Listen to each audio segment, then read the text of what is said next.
Ang swerte ko sa asawa ko sapagkat habang ako'y nag-e-edit ay siya ay nakaluto na.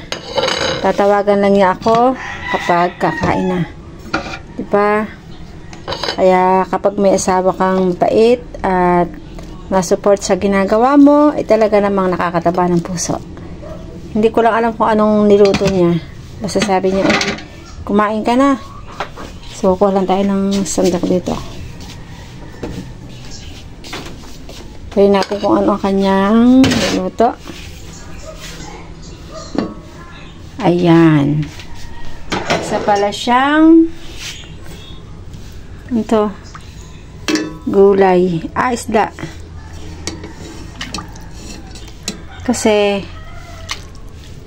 pinapractice na namin araw-araw ang maraming gulay sa aming tahanan. Sa akin din na kasi. Yan, isda. Kinamatisan pala ang luto niya. Tikman muna natin sa bawo.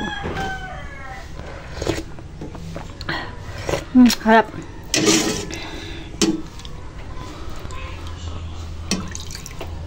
Ako muna ang kanyang unang pinakain at siya ay nagpapatuka naman ng kanyang manok.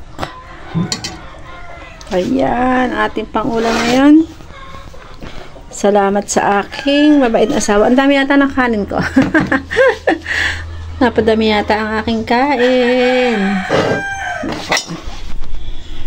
Tara, almusal po tayo. Salamat sa aking asawa na nagluto na. Dahil maya-maya ako maglalaba. Harap.